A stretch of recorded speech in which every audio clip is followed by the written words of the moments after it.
안녕하세요. 100명 이상의 중소기업 대표와 사업하는 분들의 건물을 만들어준 남자 힘찬입니다. 오늘은 마포구에서 9월부터 11월까지 거래된 사례가 어떤 게 있을까 한번 살펴보도록 하겠습니다. 무려 49건의 거래가 진행이 되었는데요. 자, 어떤 매물들이 거래가 되었는지 함께 보시죠. 자, 첫 번째 매물은 합정역에서 홍대역 딱 이제 중간에 있어요. 합정역에서는 도보로 5분 정도 걸리고요.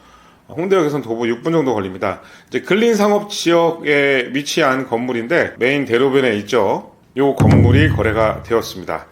본 건물은 24년 11월 19일 날 계약이 되었고요. 매매 금액은 350억, 그리고 대지 면적은 144평, 연면적은 858평, 지하 2층부터 10층짜리 건물이었고요. 23년 9월에 준공이 났던 건물이고 평당가는 2억 4,200으로 거래가 되었습니다. 올해 홍대역과 합정역 사이에 근린상업지역 건물이 거래된 게 딱 두 건이 있어요. 첫 번째 건은 24년 1월에 지금 보시는 것처럼 요 무신사 건물이 거래가 되었습니다. 홍대역 9번 출구 바로 나오자마자 있는 건물인데요. 큰 건물에 이제 껴있는 이 건물인데 이 건물이 이제 24년 1월에 계약이 됐어요. 근데 매매 금액은 654억으로 계약이 됐고 대지 면적은 242평, 연면적은 1312평, 지하 2층부터 10층짜리 건물이었고 2014년 준공이 났던 건물이고 평당가는 2억 7천이었습니다. 바로 옆에 이 건물이 22년 12월에 거래가 되었어요. 이때 이제 290억에 거래가 되는데 대지 면적이 145평이었고요. 연면적이 704평, 그리고 지하 2층부터 8층짜리 건물이었고 준공은 2005년에 준공이 됐고 이 건물이 평당 2억에 거래가 되었습니다. 근데 지금 이번에 거래된 물건은 이 물건인데 얘는 이제 대지가 한 평 정도 작고 연면적은 2개 층이 더 늘어났어요. 그래서 이제 연면적이 858평이 됐고 그러니까 거의 150평이 더 늘어났죠. 작년에 준공했기 때문에 공사비도 반영을 하게 되면 건물 외관부터 해서 다 이제 좀 다르게 보이죠. 그래서 2억 4,200 이 가격 정도의 거래가 됐다는 건 제가 보기에는 나쁘지 않게 잘 산 건물이라고 생각이 됩니다. 이 건물 같은 경우는 19년에 자산운용사가 이제 건물을 매입을 했어요. 이때 평당 한 8,700 정도에 매입을 해서 3층짜리 건물이었는데 명도를 하고 21년부터 건물을 지으고 23년에 준공을 떨어뜨리고 임대차가 어느 정도 마친 다음에 건물을 매각을 했는데요. 판 사람이나 산 사람이나 잘 산 것 같습니다. 메인 대로변은 이렇게 거래가 되었고요. 또 다른 사례 한번 보도록 하겠습니다. 이번 사례는 홍대역 인근에서 거래된 사례를 한번 설명을 드리도록 할게요. 자, 이 본 건물이 홍대역 1번 출구에서 바로 나오자마자 바로 이면에 있는 건물이에요. 코너 건물인데 이 건물이었습니다. 요 건물을 매입한 병원 원장님이 계셔. 병원 원장님 건물 바로 이면에.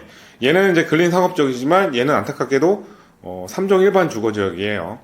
이 건물이 딱 봐도 리모델링한 건물이겠죠. 24년 10월 7일 날 계약이 됐고요. 매매 금액은 73억 6천.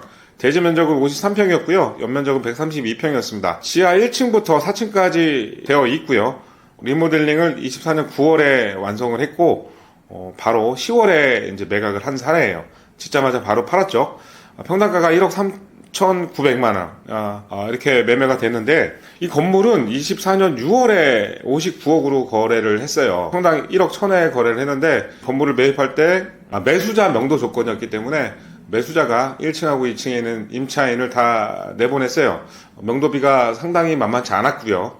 그리고 리모델링하는 공사비가 6억이나 7억 정도 들었을 거라고 생각을 하면 73억 6천, 평당 1억 3천 꼴에 팔았는데 큰 돈은 남지 않았던 거래라고 보여집니다. 다음 사례 한번 보도록 하겠습니다. 자, 본 건물도 홍대역 인근에 이제 거래가 됐던 매물이에요. 여기 보시면 홍대역 2번 출구에서 이 넓은 자리가 있죠. 이게 이제 KT 옛날에 전화국 자리였는데 여기다가 KT가 여기에 주상복합 건물을 지을 예정입니다. 내년부터 이제 착공을 한다고 하네요. 이 대지 평수가 1,430평이에요. 여기도 상업적이기 때문에 높게 많이 올라갈 겁니다. 그래서 이 건물을 거래한 것 같아요. 여기 보시면 이 건물이에요. 1층하고 2층짜리 건물이고 이 바로 이제 펜스가 쳐져 있죠. 이게 이제 KT에서 지을 예정인 곳이고요. 계약일은 24년 10월 25일 날 했고요. 매매 금액은 40억. 대지 면적은 38평이었고 연면적은 58평이었습니다. 1층하고 2층 건물이었고요. 준공일은 65년이었지만 중간에 리모델링을 했기 때문에 본 모습 그대로인 거고요. 평당가는 한 1억 500에 거래가 되었습니다. 짓기는 좀 애매할 평수고요. 그냥 이 상태로 임대를 주려고 매매를 하신 것 같습니다. 그리고 바로 앞에 KT가 내년부터 이제 착공이 시작되니까 이 건물을 매입한 것 같습니다. 여기가 이제 교동집, 유명한 교동집이고요. 교동집 바로 뒤편이었습니다. 이번 건물은 4억을 쓰실 분이 건물을 매입을 했는데요. 홍대역 1번 출구에서 한 도보로 6분 정도 걸리고요. 이 건물은 이 도로가가 있는데 이쪽 그 메인 도로, 동교동 사거리라는 메인 도로에서 바로 이면에 있는 건물이에요. 이 건물 한번 외관 한번 보시면 이렇게 생겼어요. 지층부터 2층짜리 있는 건물이고 주차가 한 3대 가능하고요. 이제 이렇게 들어가면 이 건물이 보이는 겁니다. 계약일은 24년 10월 22일 날 했고요. 매매 금액은 31억 3천, 대지 면적 54평이었고 연면적은 69평이었습니다. 지층부터 2층짜리 건물이었고요. 72년 8월에 준공이었지만 중간에 리모델링을 해서 지금 4억으로 사용했던 건물을 또 다른 분이 4억으로 쓰실 예정으로 매입을 했습니다. 평당가가 쌌어요. 이쪽 대로변에 위치했던 건물들이 이쪽 이제 이렇게 대로변에 있는 건물들이 평당 1억이 넘게 거래가 되고 있고 1억 호가로 나와 있지만 이 안쪽에 있는 이 이면이 평당 6천이라 그러면 나쁘지 않은 가격이었습니다. 그리고 추후에 신축도 가능한 사이즈의 건물이기 때문에 지금 들어가시는 분은 4억으로 사용하시다가 추후에 돈이 생기시면 신축을 하겠다고 하셨습니다. 또 다른 사례입니다. 이번에는 어떤 위치일까요? 홍대역 건너편 쪽이에요. 이 건너편 쪽은 홍대역 있고 여기가 경의선이 있죠. 경의선도 왔다 가고 우리 공항철도도 왔다 가는 지역인데 이 인근에는 뭐가 많겠죠? 당연히 이제 게스트하우스들이 많습니다. 그리고 이 뒤편은 이쪽 라인은 걷고 싶은 거리라 그래서 코로나 때도 이쪽 라인까지는 사람들이 너무 많았어요. 그러니까 왜냐면 홍대역 바로 인변이기 때문에 술집들이 많기 때문에 사람들이 만나는 장소로 많이 이용을 했고 그랬는데 이 뒤편의 이쪽 상권은 어떤 상권이었냐면 코로나 때 유동인구가 많이 끊겼어요. 이제 이쪽 라인이 옷가게들이 많고 여기 보면 뭐 스타일 난다 이 건물도 있고 해서 이쪽이 옷가게 라인과 뭐 액세서리 이런 업종들이 좀 많이 있었는데 코로나 때 좀 여파를 받아서 거래가 많이 안 됐었어요. 그런데 요 근래 이제 외국인 관광객들이 좀 많이 오면서 이 동네 상권이 점점 살아나면서 이 라인에 2건이 거래가 되었습니다. 자, 첫 번째 건물이 이 건물이었어요. 이게 걷고 싶은 라인이고 걷고 싶은 분에서 오다 보면 이 건물이에요. 이 건물은 코너 건물이에요. 전형적인 홍대 상권의 건물이라고 보면 되죠. 단독주택을 리모델링을 해서 지금 뭐 포장마차나 뭐 술집이 들어가 있고 지금 다 음식점이 들어갔던 이 코너 건물이 거래가 되었습니다. 계약일이 24년 10월 19일 날 거래가 되었고요. 매매가는 54억, 대지 면적은 49평이었고요. 연면적은 72평이었습니다. 지하 1층부터 2층짜리 건물이었고 90년 7월에 준공된 건물이었고 평당 1억 1천에 거래가 되었습니다. 아마 이 매입을 하셨던 분은 신축을 하기는 좀 애매하고요. 다시 이제 위에만 리모델링을 해서 임차를 마칠 것 같습니다. 자, 두 번째 상권에서 거래된 매물 보여드리겠습니다. 코너 건물이 거래가 되는데 바로 뒷블럭에 있는 건물이 거래됐어요. 보시면 목가게들이 되게 많은 라인이고 여기는 뭐 스타일난다 빌딩이 아직도 있고요. 보실게요. 자, 본 건물이에요. 여기도 보면 도로가 한 5m 정도 되는 도로 있고요. 이 건물을 사서 신축은 아니고 리모델링을 했습니다. 본 건물은 이제 60억에 거래가 되었고요. 24년 11월 1월에 거래가 됐고 대지 면적이 59평이었고 연면적이 138평이었습니다. 이제 1995년에 건물 지었던 건데 작년에 리모델링을 완료하고 건물을 매각을 했던 건데요. 이게 이제 통으로 보증금 2억 5천에 2,500으로 맞춰져 있던 건물이에요.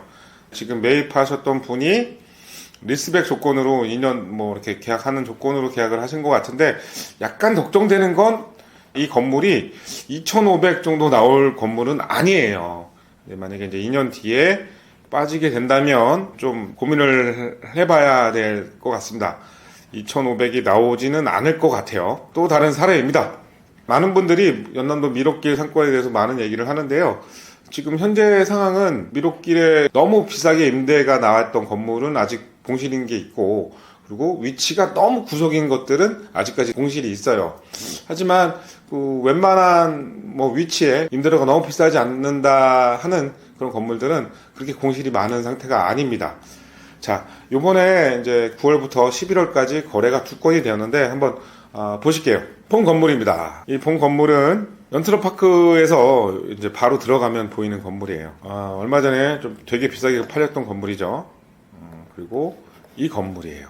이 건물이 거래가 되었습니다. 24년 10월 4일날 거래가 됐고요. 매매 금액은 80억, 대지 면적은 100평이었고 연면적은 218평이었습니다. 지하 1층부터 5층까지 되어 있고요. 준공일은 19년 3월. 이거 리모델링 한 거예요, 이것도. 그러니까 18년에 매입을 해서 리모델링을 했던 건물이고, 평당가 한 8천만 원 정도에 거래가 되었습니다. 자, 이 건물 자체가 외벽을 콘크리트 마감했는데, 시간이 지나면 이렇게 보시는 것처럼 관리가 안 되면 이렇게 좀 지저분해 보입니다. 처음에 이제 콘크리트 외관으로 마감하면 뭐 이뻐 보일 수도 있지만, 관리를 잘 못하면 이렇게 되는 거 알고 계시면 좋을 듯 합니다. 자, 두 번째 미로길 어떤 건물이 거래가 되었을까요? 자, 본 건물이에요. 이 건물이 거래가 되는데 위치 한번 볼게요. 여기 옛날에 기사식당 거리죠. 기사식당 거리에서 미로길로 들어가는 길이 제가 그때 방송에도 얘기했지만 열 몇 개가 됩니다. 그 중에 이제 하나 들어오면 요게 있는 이제 이 건물인데요. 보실게요. 요 건물이 거래가 있습니다. 코너 건물이에요. 지금 이쪽 3m도 안 되는데도 이렇게 문전이 많고요. 문시점들 이런 게 있고, 이제 이 동네는 거의 다 이제 개발이 다 됐죠. 안 된 것들이 이제 몇 개밖에 없고요. 요 코너 건물이었고, 요 건물은 이렇게 거래가 되었습니다. 24년 11월 13일에 거래가 되었고요. 매매 금액은 38억 9천, 대지 면적은 43평, 연면적은 61평이었고, 1층부터 3층짜리 건물이었고, 얘는 리모델링을 20년에 이제 리모델링을 했고요. 평당 9,120만 원에 거래가 되었습니다. 자, 연남동 상권이 이렇게 보시면 될 것 같아요. 연남동은 지금 거래가 되는 가격이 지금 호가는 거의 다 1억일 넘게 이제 생각을 하고 계세요. 매도자 분들은 1억을 넘게 생각을 하고 있는데 실질적으로 거래가 되는 건 8천이나 9천 정도의 거래가 되고 있습니다. 다음 사례 보도록 하겠습니다. 자, 이번에는 합정역 쪽으로 한번 가볼게요. 이쪽은 서교동, 이쪽은 이 건너편은 합정동이라고 하는데요. 이 서교동 쪽에 있는 합정역에서 3분 정도 거리가 되는 이 건물이 이제 거래됐어요. 이쪽 라인이 예전에 이제 단독주택 사무실들이나 뭐 다가구 같은 것들이 많았는데, 한번 보실게요. 이렇게 이제 4m 도래밖에 안 됐어요. 아직도 뭐 다가구나 건물들이 많고요. 140평인가가 팔리고 나서 이제 건물을 지었고, 이 건물도 20년에 이제 건물을 지었는데, 요번에 거래된 건물이 이 건물입니다. 계약일은 24년 11월 9일 날 했고요. 매매 금액은 90억이었습니다. 대지 면적은 82평이었고 연면적은 220평 나왔고 지층부터 6층짜리 건물이었고요. 준공일은 20년 2월에 이제 준공이 됐고 평당가 1억 900에 거래가 되었습니다. 인근에 또 거래된 사례를 보도록 하겠습니다. 여기 보시면 요 건물이 거래가 됐는데 합정역에서 도보로 6, 7분 정도 되는 거리에 위치해 있고요. YG 엔터테인먼트가 여기 있고 이쪽 길은 망리단 길이에요. 망리단 길하고 연결된 길이고 여기 뭐 카페 콤마도 있고요. 자, 보시면 이 건물 외관은 한번 보여드릴게요. 편도 2차선이고요. 이 건물입니다. 코너 건물이 거래가 되었습니다. 24년 9월 24일 날 거래가 됐고 매매 금액은 48억 2천, 대지 면적은 54평, 연면적은 139평, 지층부터 4층까지 23년 10월에 준공이 떨어졌고요. 평당가는 8,927만 원, 9천이 좀 안 되게 거래했습니다. 이게 시장에 50억에 나왔는데 가격 조금 조정이 돼서 거래됐고 이 건물 자체가 이제 내부를 보면 엘리베이터가 양면으로 되어 있습니다. 그러니까 지하고 2층까지는 한쪽 면에서 열리고 뭐 3층하고 4층은 반대쪽 편에서 열리고요. 내부 구조가 뭐 면적이 이렇게 넓진 않았지만 활용도를 잘 하려고 건물을 좀 이쁘게 꾸며뒀고 그래서 이제 사옥하실 분이 건물을 매입을 하셨고요. 이 보시면 뭐 왼쪽에 이 측면에 회사 마크도 이제 달 수 있는 공간이 있고 또 4층 층고가 되게 높았습니다. 그리고 뭐 테라스도 좋았고요. 자, 이 건물은 사옥으로 쓰실 분이나 아니면 임대를 주실 분들한테도 좋았던 건물이라고 생각됩니다. 이제 마지막 건물인데요. 상수역 인근에는 어떤 건물이 거래가 되었을까요? 자, 보시겠습니다. 상수역 도보 한 3분 정도 되는 건물이고요. 이제 코너 건물이 거래가 되는데요. 한번 보실게요. 자, 이 건물입니다. 요거 딱 코너 건물이고 여기는 주차가 어떻게 되냐면 근데 뭐 3대까지 주차가 가능하고요. 계약일은 24년 11월 1일, 매매금은 42억 5천, 대지 면적은 41평, 연면적은 92평, 지층부터 5층짜리 건물이었고 준공일은 21년 12월이었고 평당가가 1억 255만 원에 거래가 되었는데요. 이 위치를 아까 설명드렸잖아요. 홍대 상권은 이쪽이에요. 이쪽으로 가야지 뭐 클럽도 있고 여러 가지가 있는데 이쪽 상권은 뭐가 있냐? 학교밖에 없어요. 그러니까 여기는 예전에 보면 이제 건물을 짓고 나서는 이제 사옥이 들어갔어요. 통사옥을 썼는데 지금은 이렇게 공실이 되어 있단 말이에요. 여기 상권을 잘 좀 보셔야 되는데 이번에 뭐 이 건물을 매입하셨던 분도 사옥처럼 쓰지 않을까 생각이 들어요. 하지만 이쪽은 홍대 상권이 아니라는 거, 그래서 임대료가 그렇게 높게 받을 수 없다는 거. 같은 상권이라 그래서 홍대 상권이 아니에요. 이쪽은 좀 동떨어진 상권이라고 보시면 될 것 같습니다. 그냥 사무실이나 이쪽 같은 경우는 좋지만 뭐 상업 용도로 우리가 이제 임대료를 많이 받기 위한 수익성을 띈 건물은 아니라고 저는 생각이 됩니다. 빠르게 9월부터 11월까지 거래 사례를 살펴봤는데요. 정리해보면 메인대로 근린상업지역 쪽에 있는 홍대역하고 합정역 메인 도로에 있는 건물들은 2억 초반에서 2억 중반 정도로 거래가 되었고요.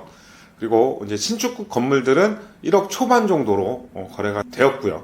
미륵길 라인이나 이런 쪽 건물들은 8천이나 9천 정도 거래가 되었고요. 리모델링이 안 된 건물들은 평당 6천이나 7천 정도의 거래가 되었습니다. 자, 현재 상황은 신축급 건물들은 거의 소진된 상황이고요. 이제 남아있는 매물은 비교적 높은 가격에 나온 매물들만 좀 남아있는 상황입니다. 현재 시장의 흐름은 매수자가 우위인 시장인 것 같고요. 가격 조정이 되는 건물만 거래가 되고 있습니다. 현재 중소기업들이 좀 많이 움직이고 있고요.